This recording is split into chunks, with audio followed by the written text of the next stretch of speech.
Shalom, my brothers and sisters. Shalom, my brothers and sisters, my family. This is day by day reflections and thoughts to Yashar'al, nation of believers. My name is Symmanayah, and if you're tuning in for the first time, you will come to know that Yashar'al, nation of believers, of whom I reference, consists of everyone, let me be clear, everyone in all nations that seek to worship and obey Almighty Yahuwah. Everyone, every nation who seeks to worship and obey Almighty Yahuwah. Every tongue, every nation that seeks to worship and obey Almighty Yahuwah and accept Yahushua as our Mashiach and our Messiah. For it is in Yahushua our Messiah that we are made one nation under the banner of Yashar'al. It is you who I consider my brothers, my sisters, my family. And it is to you whom these messages are addressed. Again, my name is Symmanayah. Today is October 24th, 2013. In this segment of Day by Day Reflections and Thoughts, I want to address atonement and bridging gaps. Atonement and bridging gaps. Discovering our ability to unite. Are we capable of true love? And before I go into this segment, let me make a notation or something to give reference to. This recording will be long. My intent is to split it into two parts. If you are using a mobile device and or a computer, whether it is a PC or a Mac, and are having difficulties with loading this presentation and lengthy presentations, please send me a comment, note, or email. If you prefer that future recordings are broken into 10 to 15 minute segments, let me know, and I will take the necessary steps within reason to make adjustments. Thank you in advance. With that said, I want to say greetings, my brothers and sisters, my family. Yashar'al will be gathered from the four corners of the earth. We are fragmented and dispersed beyond measure, but atonement and bridging the gaps is highly possible through our Mashiach, our Messiah, Yahushua, and will occur. Discovering our ability to unite will require maturity in all sincerity. It requires an established mind, heart, and body to worship and obey the Almighty Father, He that is ancient of days, He that is the beginning and the end. It requires connecting and forging a relationship with the Almighty Yahuwah's set-apart spirit that He sent in Yahushua's name. Without such, we are void of taking shape as a body of one.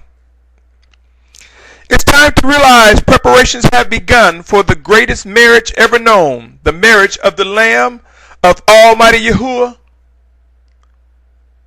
Yahushua is His name. Who prepares for a marriage by doing nothing? Who? Who prepares for a marriage by doing nothing? There aren't many people I know that will prepare for a marriage and just sit and not do anything. Let us discover the energy of excitement and move towards perfection and righteousness by establishing a commitment to improve our worship and obedience to the Most High Father. Let us pray for discernment and understand how to grow in a relationship and hear the voice of the Spirit of Yahushua, our groom, as He instructs us in the manner and order in which we should be shaped and prepared to meet Him upon His return. It is by Yahushua's sacrifice and resurrection that we receive life and life beyond measure. Coming to understand atonement and regeneration opens up the way for bridging the gaps and beginning to take the shape of a perfected bride in an awakening nation of believers, those who seek to do the will of Almighty Father Yahuwah.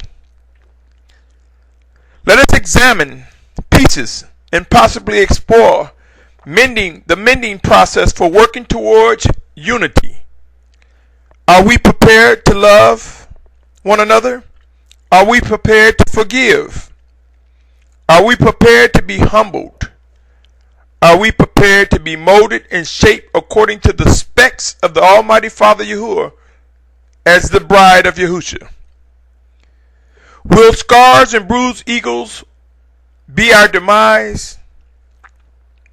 Is there enough blood from the Lamb of Yahuwah to spread over each of us who desires to do the will of the Almighty Father Yahuwah? What promises, covenants have been made regarding the shaping of Almighty Yahuwah's people? Let us begin to examine our thoughts and see if we can discover what is happening to bring Yashar'al together as one. As we move forward, let's see if we can discover things that we agree on and build from that point. What are we building? A bride, a body of one, an awakening nation, Yashar'al, a group that will unite from the four corners of the earth and be known as the people of Almighty Yahuwah. My brothers and sisters, I want to present to you in order some critical things that are important to consider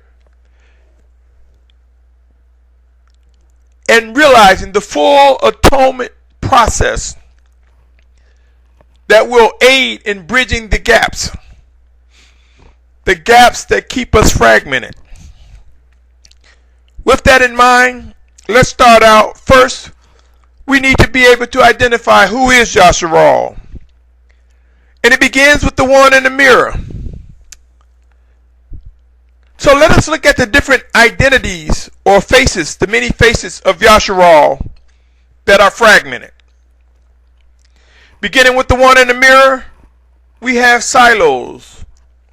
People that are alone, studying on their own and praying, with different degrees of intensities, different degrees of commitment, different degrees of worship. Silos, they're alone. The individual believer, they may visit camps, groups from time to time. The degree of commitment to true worship and obedience to the Most High, it will vary with one over the other. And the different identities will vary. Another identity that represents the face of Yashar'al is paternal families. You've seen them. Groups that are mostly family members by blood or genetically speaking. Relatives who begin camps and or groups bounded together most by blood relationships, with many who fit into the identity of placing priorities on their blood family members over the family of believers who seek to worship and obey the Most High Father. You've seen them. We've seen them. If not, you will possibly come to see these camps. Then there's another identity of Yashar'al, another face of Yashar'al, the friendships. These are people who have grown close to one another, and due to varying contributing factors that brought them together and keep them together, over a period of time, they have grown closer and closer. The friendship groups. Their loyalties may first and foremost be to one another before pursuing to worship and obey the Most High Father, or embracing a stranger that may be led by the Spirit of Yahusha. The friendship group. No blood relationship, just something that was in common that brought them together and keeps them together. Then there are the small groups. Usually in addition to the aforementioned groups, there are groups of individuals who have come together. They have exactly the same interests. Over time, they've become bound to one another by virtue of just hanging out, being close, and sharing with one another over time. This group is a little bit larger than the friendship group. It may consist of friends. It may consist of blood relatives. It may consist of the one that was alone that's joined. It would be a diverse group, but not large in numbers. Individuals in this group may question one another's loyalty and are sometimes a little bit more flexible in making adjustments than other groups, and are able to come to some form of agreement or consensus to keep the group together quicker than larger groups. And then we have the face of Yashar'al that resembles the large camps, the large fellowships. Many of us probably have witnessed this category filled with a bunch of little cliques or smaller groups within it, all with differences of opinions. But oftentimes the differences of opinion are not challenged for the sake of staying with the group or keeping it together. Many leaders in these large groups, these large camps, have gone astray by allowing the group to influence the degree of their obedience and worship to the Most High. They allow their groups to influence what will be tolerated from them as leaders. A degree of arrogance and, yes, in some instances, righteous strength may be seen in groups of this magnitude. Stubbornness seems to find its place in groups like this with much determination, but managed with compromises. Backbiting, talking behind one another's back, a false witness towards one another, and many other disruptive behaviors are often found in larger groups than smaller. For it's in larger groups that they will probably tolerate many diverse, compromising spirits. The level of comfort grows. It grows as a result of the existence of compromising spirits that run rampant, many times undetected, ignored, or just plain disregarded. We can probably identify good and righteous, as well as bad and wicked things within the larger groups, more numerous than what we would discover in smaller entities. Nevertheless, my brothers and sisters, the flesh continues to lust and war against the spirit, no matter if it is through one person or many. So let us be mindful of these different faces of Yashar'al that will require work, that will require yielding to the atonement of the Mashiach, that will require the discipline necessary for bridging gaps. Why? Because we are told we are a body of one. Are we in agreement to the things that I've mentioned at this point? All these exist while at the same time the flesh is lusting and warring against the spirit. These battles are occurring within each of us, and they are evident in two or more that are brought together as well. We have some serious work, and if it is indeed a battle between our flesh and spirit, we have some serious fighting that will occur.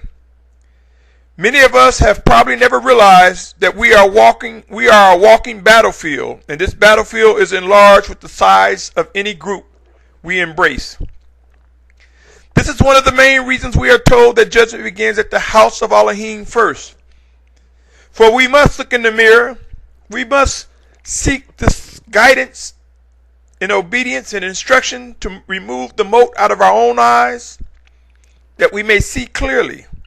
We must realize that our flesh as individual war against the spirit within inside that has been joined with Yahusha, that has been joined with the Almighty Father, restored into fellowship by Yahusha. And in knowing this, judgment begins with us, the one in the mirror. Then as we grow into a body of one, to smaller groups, to larger groups, to a body of one, let us be mindful that we still take the baggage of the flesh warring against our spirit. I submit to you, my brothers and sisters, there are enormous challenges ahead, much work to be done between now and the return of our Mashiach. How many events are coming in the form of famine, food shortages, drought, fresh water shortages, pestilence, and diseases to slow us down, to get our attention, to cause us to be focused more on our Father. How many events are coming to sharpen our focus on the Most High Father Yahuwah and cause us to begin yielding to His set-apart spirit in Yahusha's name?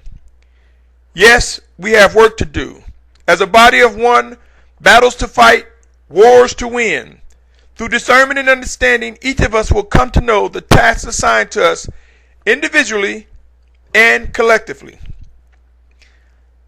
I have come to press close in my pursuit to worship and obey the Most High Father, to draw closer to Him as much as I can, and build a living relationship with Yahushua in spirit, and in tune my eyes and ears to see if I can grow in discernment and understanding and hearing His voice speak to another towards me or me to another. I have found that in discernment and understanding, one can discover comfort and become encouraged to press forward. Let's examine some of the things that keep us fragmented, that keep us apart, that cause the gaps. I have a list of things, 27 specific, with the 28th just saying more. And they read as follows. These are things that cause the gaps between us. Let us put them to prayer, and let us begin to be mindful of the Spirit of Yahushua as He brings these gaps close to shape His bride. Reading on, let me start. Discovering and knowing the true name of the Creator of all things. Yes, there are many differences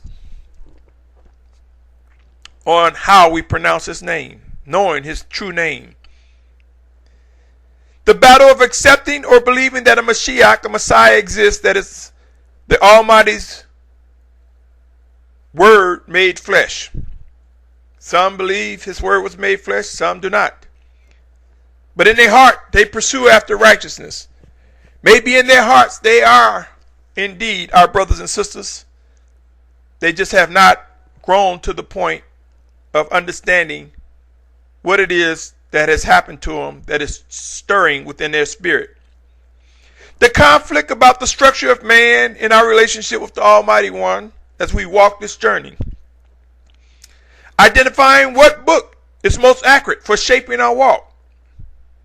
Looking at all the different translations and trying to determine which one is most efficient in providing us with what is needed. Interpreting scriptures correctly. And what I'm reading, my brothers and sisters, are the things that cause the gaps. Discovering what words, terms, labels, and forms are considered acceptable. Trying to find who truly knows the right direction to take regarding teachings and instructions. Identifying when the Shabbat begins and ends. Identifying the true message and or meaning of the feast days and how to honor them. Battling between a day, when it begins, when it ends. Trying to define what truly is the new moon. Identifying who Yashar'al really represent, and or discovering the two Yashar'als. Knowing what Torah, Ruach HaKodesh really means. Navigating what laws are kept. Determining what salvation, saved, and or delivered really mean. Understanding the true pathway for life. Trying to determine how we should dress and identifying the role of tzitzits and or fringes in our lives. Determining whether or not it is okay to wear garments with symbols and words representing things from heaven in contrast to the second commandment given. Agreeing on the dietary laws of what to or not to eat. Being for giving and receiving versus getting in bed with compromising spirits. When to reject and when to come away versus embrace. How to righteously rebuke and preserve or guard what is right versus erroneous reproof and discipline. What is meant by submission versus being led astray. Executing right rulings and or judgment righteously. Managing or convincing influences. Trying to determine who or what is right and responding correctly. Identifying the true anointed, chosen, led of Yahushua, the true authority and leadership for Yashar'al. When, if ever, leadership is relinquished, how to pass the baton or yield when groups begin to merge. And just getting through the day-to-day challenges and managing our time with whether it be job, work, family, friends, neighbors, etc. And there are many more. These are things that cause the gaps between us. As you can clearly see, my brothers and sisters, my family, there's much work to be done to overcome so many obstacles and barriers. But let us remember and be mindful. Revelation 3:19 says, "As many as I love, I reprove and discipline. So be passionate and repent," or ardent and repent. Hebrews 12:11 says, "And indeed, no discipline seems pleasant at the time, but grievous. But afterwards," my brothers and sisters, afterwards it yields the peaceable fruit of righteousness to those who have been trained by it. Isaiah 55:11. "So is my word that goes forth from my mouth. It does not return to me empty, but shall do what I please, and shall certainly accomplish what I sent it for." Isaiah 55:11. So my brothers and sisters, we don't have to push.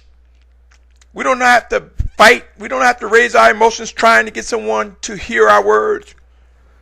If our words are true, if our words are righteous, they have been tasked to fulfill their obligations and duties before returning to the Almighty Father. 2 Corinthians 6:16 says, "And what union has the dwelling place of Elohim with idols? For you are a dwelling place of the living Elohim, as Elohim has said, I shall dwell in them and walk among them, and I shall be their Elohim, and they shall be my people." So we are joined, my brothers, by Yahushua. We are joined and restored into fellowship with the Almighty Father, and He dwells within us, joined with our spirit. Do you not think He will clean His house? Do you not think He will make straight our paths? Pray and watch, my brothers. Ephesians 3:17 says that the Messiah might dwell in your hearts through belief, having become rooted and grounded in love. Let us be mindful of that, my brothers and sisters. While we have much work to be done, covenants and promises have been made to us. The Most High Father Yahuwah knows the minds and hearts of man. The Almighty Father Yahuwah knows those who are His, those who accept it and accept His plan that includes Yahushua, His word made flesh, Yahushua's sacrifice and atonement, and that He, Almighty Yahuwah, sent His set-apart spirit in Yahushua's name.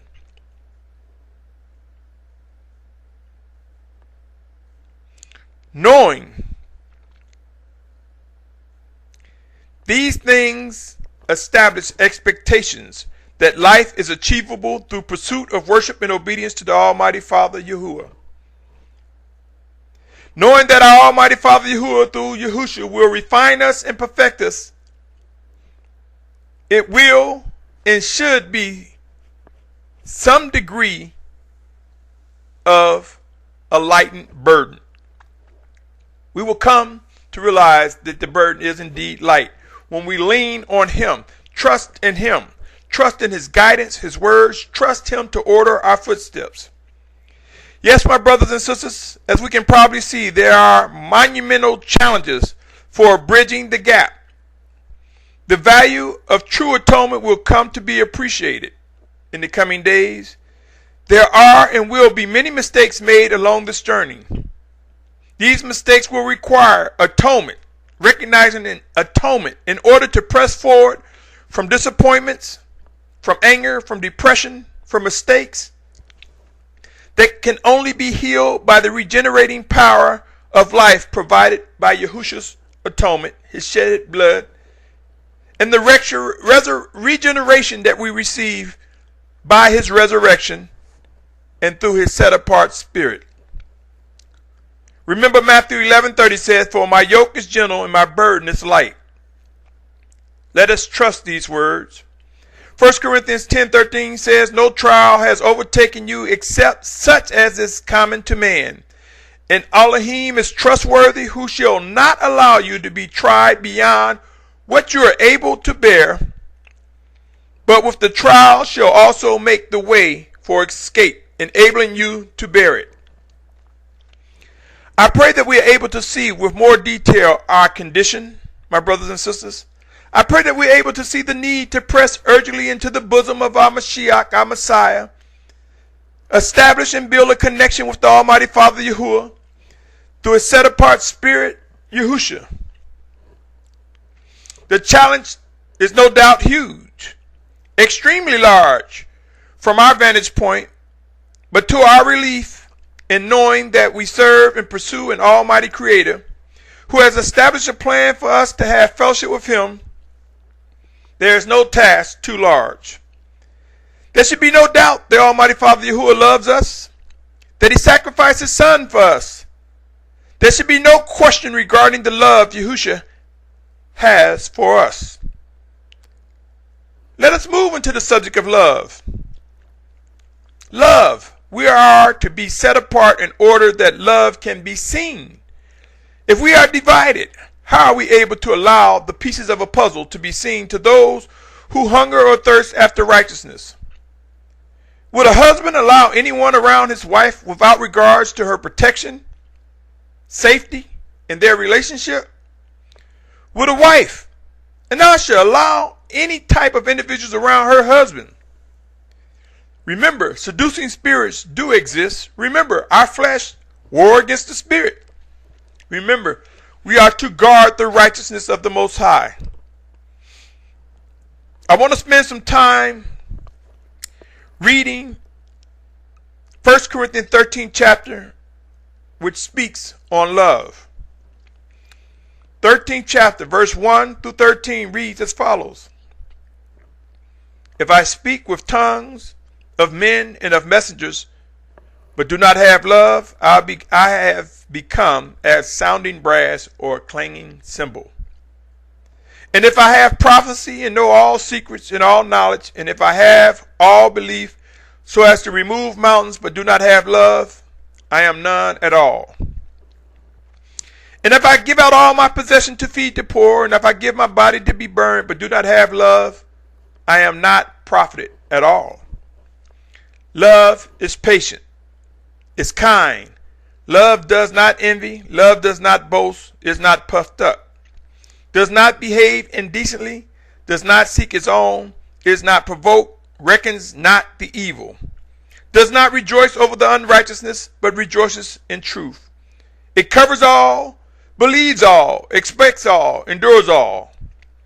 Love never fails, and whether there be prophecies, they shall be inactive, or tongues, they shall cease, or knowledge, it shall be inactive. For we know in part, we prophesy in part. But when that which is perfect has come, then that which is in part shall be inactive. When I was a child, I spoke as a child. I thought as a child, I reasoned as a child. But when I became a man, I did away with childish matters. For now we see in a mirror dimly, then face to face. Now I know in part, but then I shall know as I also have been known. And now belief, expectation, and love remain. These three, but the greatest of these is love. I submit to you, my brothers and sisters, all that is said in this passage can be understood, embraced, and demonstrated through our relationship with the Mashiach, our Messiah, Yahusha. And we will learn how, in our walk in obedience, in our worship in obedience,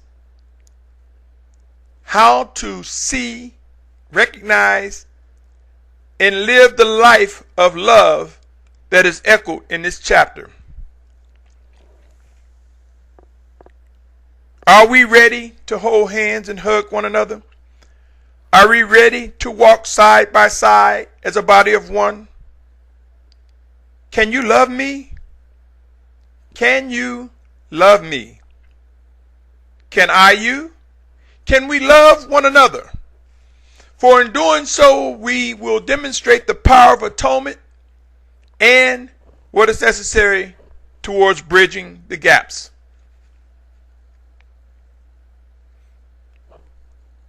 Yes, what is necessary for bridging the gaps.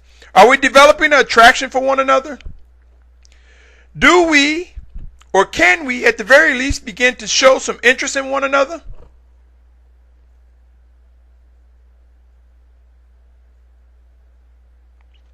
If we're truly a family, we should. So the mark is made, and we begin to pursue the importance of coming to know one another better. Let us now move into this journey more actively with a goal to be more fitly joined together as a bride, a body of one, and awakening nation.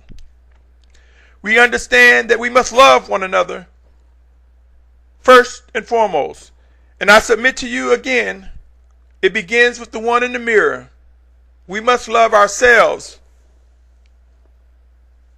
And we can only love ourselves by coming again into a living relationship with our Mashiach, our Messiah, Yahushua. And it is in his love that we can love ourselves. And it is in his love that we learn love, that we may indeed demonstrate love to one another. So now we've fallen in love. We've come to love one another. So the journey continues. Growing and getting acquainted. My brothers and sisters, yes, many of us know the drill. When we're attracted to someone, when we think we're in love, we begin to grow. We begin growing together. We begin getting more acquainted. My brothers and sisters, I've come to believe that marriage is one of the ultimate examples of Yahushua's relationship with his bride, the body of one. Those who seek to worship and obey the Almighty Father Yahuwah. This is not to diminish or make light of those who are single, who are not married. It is only my testimony and experience. Whether single or married, the task of becoming acquainted and growing together can be with reduced stress if there is a righteous process taken. And of course, those who are single can focus more on serving the Most High, for they are not tasked with trying to please the wife or the wife the husband. Let me make note of that. And this you will find is confirmed in Scripture. But whether we single or married, the process of growing together and getting acquainted should be considered. Some scriptures inform us that the Almighty Father begins his judgment within his house first. So I have mentioned earlier, it would be wise for us to get our house as an individual in order before becoming acquainted with others. Now, as pertaining to those who are already joined together, let us begin to reassess and seek to pursue the most righteous course of action, possibly becoming reacquainted with the one that we are with. I would like to provide a brief recap of a blueprint that I am compelled to believe is excellent when it comes to this journey, this walk, this life. And the blueprint resembles this. 1. First, coming to know that there are instructions that lead to life, and if these instructions are ignored, it could result in death. Next, discerning and understanding that there will be righteous influences and as well as wicked attacks. Third, discovering that some people are able to understand quicker than others. Fourth, realizing when our communications can be more widely understood, when more people can understand what we're saying, it improves our ability to become more acquainted and grow together.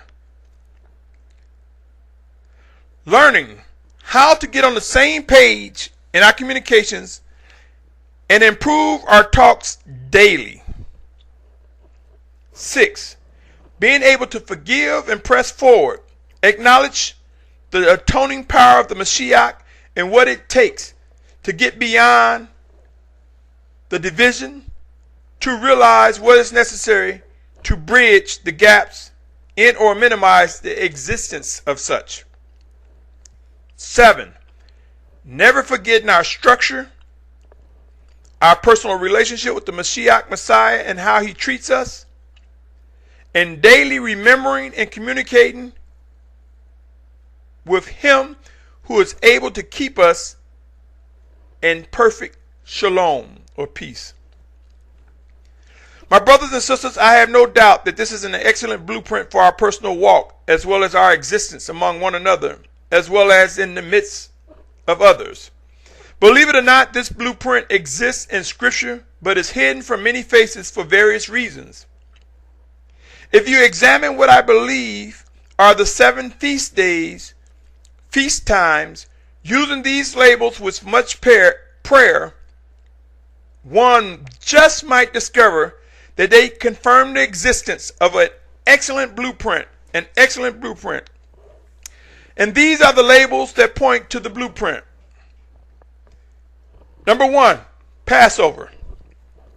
Number 2, unleavened bread. Number 3, first fruits. Number 4, harvest. Number 5, trumpets. Number 6, atonement. And number 7, tabernacle.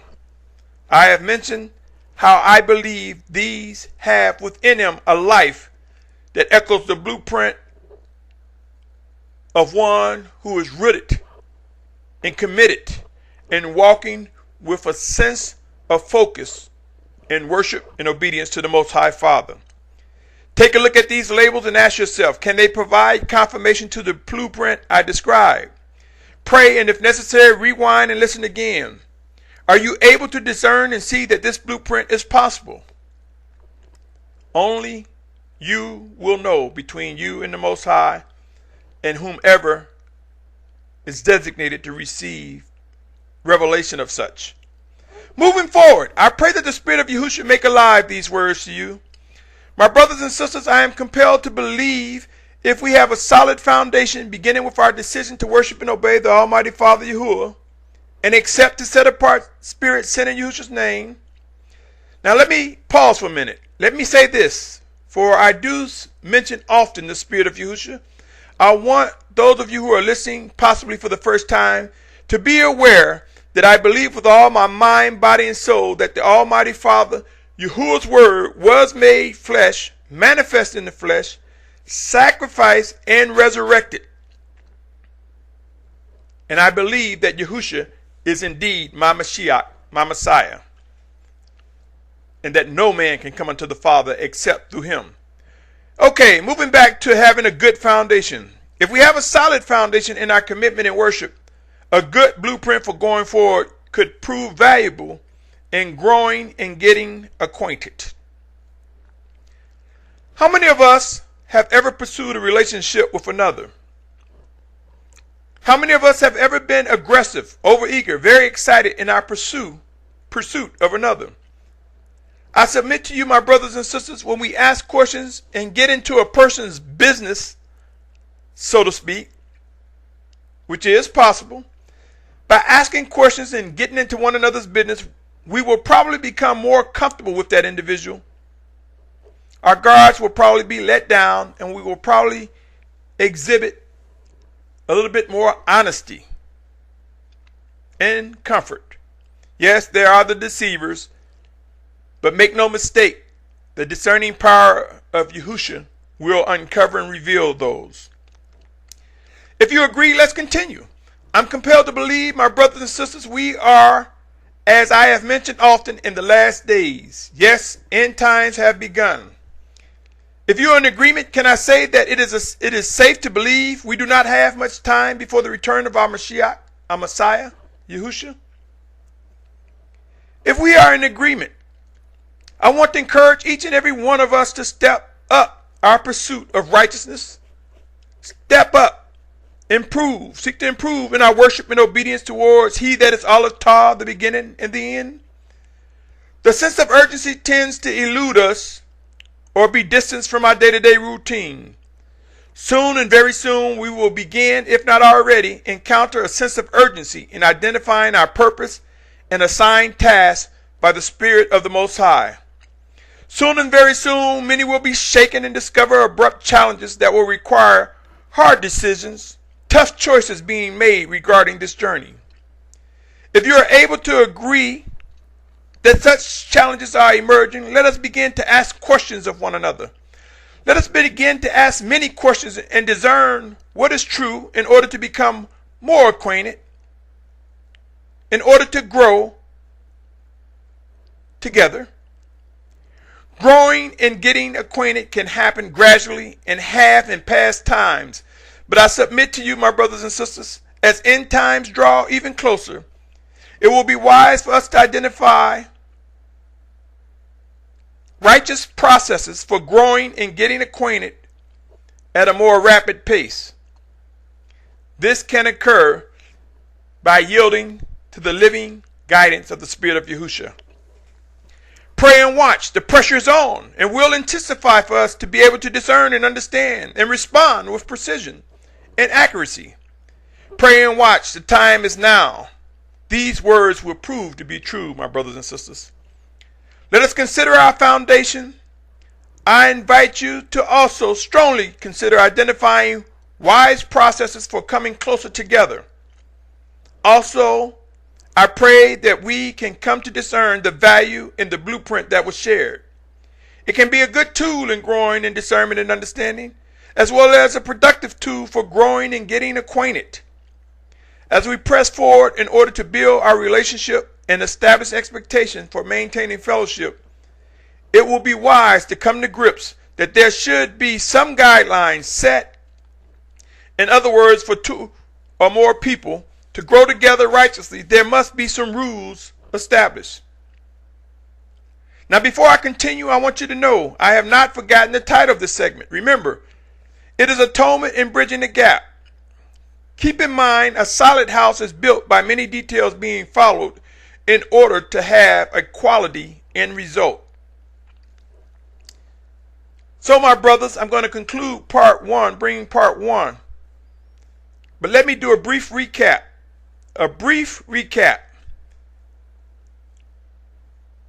Regarding atonement and bridging the gaps.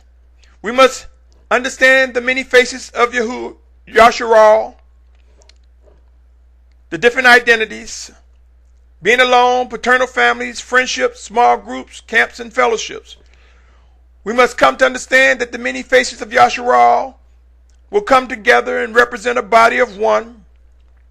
We must begin to identify the things that cause the gaps between us and what says the Father regarding mending us and fitly joining us together. It would be wise for us to come to love one another first, and that can only be done by knowing and receiving Yahushua as Mashiach. And if we're loving ourselves and loving Yahushua, we can love and have the ability to love one another.